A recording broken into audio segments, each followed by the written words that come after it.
Hello, good morning. How is everybody? Listen, we are getting ready to talk about a lesson that I know you have heard me, I'm sure, talk about a lot. So, this is just an affirmation. Some of the things that we talked about with these diseases, what we're about to talk about, will keep you from getting them. Shall we begin? It's called Staying Fit, lesson number 19. The introduction. Running, jumping, skipping, and hopping are all movements your body can do because your body parts work together. From the muscles contracting to move your legs, to the bones keeping your posture, to the energy from the food you eat, all these parts and more work together to keep you moving in the ways you like. Staying active is an important part of maintaining your health. Another word for staying active is exercise. Exercise can be any activity that requires effort and is done for a period of time. Playing a game of soccer is fun, but it's also considered exercise. Dancing around your living room with your family, playing tag, or swinging on a swing set are all the ways you can move your body and get some exercise. Swimming in a pool, riding your bikes, all that. Your trampoline also helps too. What's the benefits for your brain? Exercise helps your body in many ways. One of the ways it helps is by improving your mood. Getting outside and exercising, whether it's playing a game with your family or just kicking around a soccer ball by yourself, helps you feel better and think better too. When you exercise, it increases the flow of blood in your body, which brings more oxygen to your brain so it can work at its best. This increased oxygen helps you remember the things better and think more clearly. If you are struggling with understanding something that you are learning, take a break and get moving for a few minutes. Often when you come back, you can think and problem solve better. The benefits for your bones. Oh my goodness. Exercise also helps your bones become stronger. Any activity that puts weight on your arms or legs is called weight-bearing exercise. This type of exercise puts pressure on your bones and stimulates them to build more bone cells. This, in turn, helps your bones become stronger and denser. If you were to look at a bone that had been cut open, you would see that it seems sponge-like with areas where there is no bone at all. When you exercise, there is less hollow space in your bone and more hard bone being built in those spaces, which makes your bones stronger. Also, when you exercise, your muscles pull on the bones when they contract, and this also stimulates your bones to build more cells. Now we're going to talk about muscles. Benefits for your muscles. Contracting your muscles repeatedly also increases your muscle strength and builds even more muscle. Like exercise stimulates bone growth, exercise also helps your muscles to grow bigger and stronger. With stronger muscles, your body is more stable, making you have better balance and coordination. When you move more, blood flow increases to areas like your brain and heart. It also increases blood flow to your muscles and allows them to work more efficiently because they have more oxygen. When you move, you are moving the joints in your body as well. This repeated movement lubricates your joints so that they have less stiffness. This may not be a huge issue for someone as young as you, but for older adults, it helps decrease pain from arthritis, which happens when joints become swollen or inflamed. What's the benefits for your heart and lungs? Another benefit of regular exercise is that it can increase your lung capacity.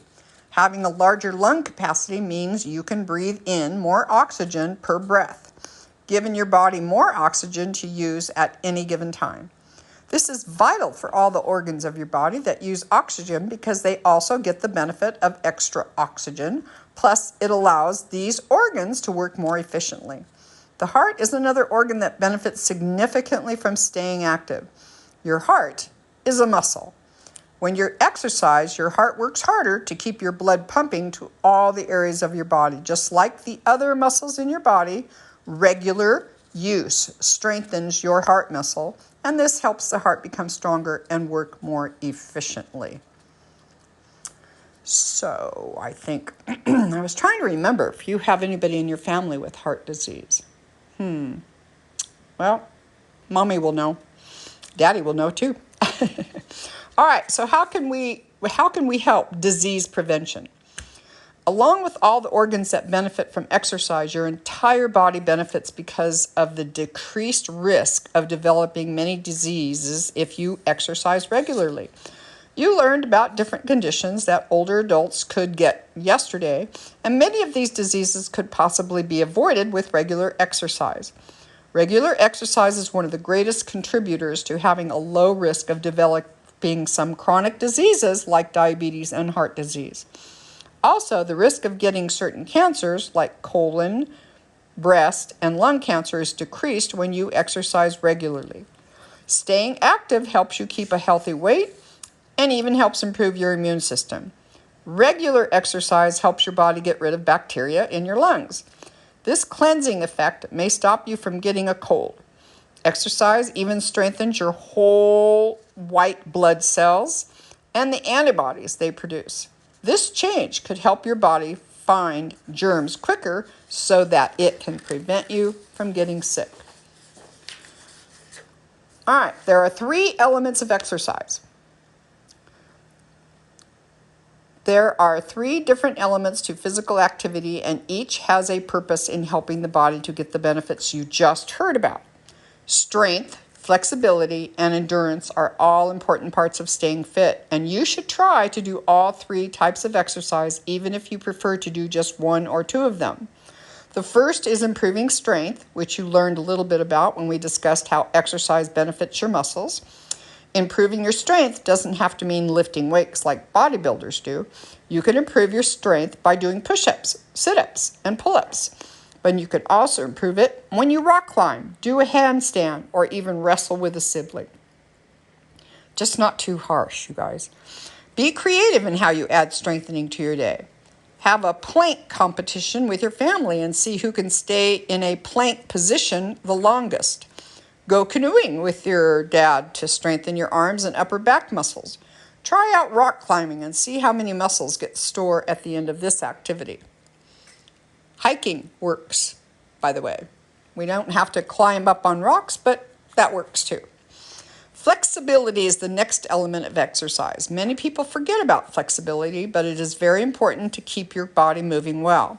Being flexible might mean that while you are sitting on the ground, you can touch your toes. Some people are so flexible that they can put their foot behind their head. People who are that flexible often do better gymnastics or dance than others who are less flexible. Stretching may seem like you're not doing anything, but it helps your joints to bend and move more easily. Each joint in the body has a specific range of motion.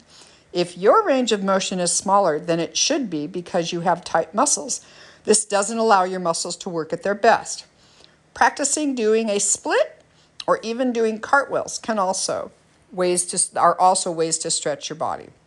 It's what I teach my clients all the time. I don't care if you do if you don't do anything else, you got to stretch every day. That's how you get older and stay happy. The last element of exercise is endurance. Endurance is when you run away from another kid in a game of tag. When you have a lot of endurance, you don't lose your breath as quickly as someone with less endurance. It means that you can do an activity for an extended period of time. Right now, you might not be able to run up a hill, but with practice and regular exercise, you can get better at it. There are 2 forms of exercise, aerobic and anaerobic. Aerobic exercise uses the large muscles of your body, causes your heart to beat faster, and causes you to breathe harder. This type of exercise is what causes many of the health benefits you learned about earlier. Aerobic means with oxygen, because to do this form of exercise, you need a lot more oxygen. To increase your endurance Increasing your endurance can be done by doing aerobic exercises like running, playing tennis, swimming across the pool, playing a game of basketball, or going ice skating. Doing the talk test is a great way to see if you're doing an aerobic exercise. If you are running and you can't talk to someone next to you except for a few words, then it's aerobic exercise for you.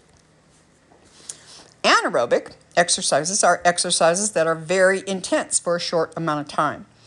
Sprinting across your yard is considered anaerobic. During that sprint, you're using all you've got to run as fast as you can. Thankfully, you don't have to keep that up for 20 minutes. Often in sports like baseball, you do a lot of anaerobic exercise. For example, when you are sprinting to catch a fly ball and then you have a break while you wait for the next pitch to happen, that's anaerobic exercise. Both types of exercise are essential, but they work your body in different ways.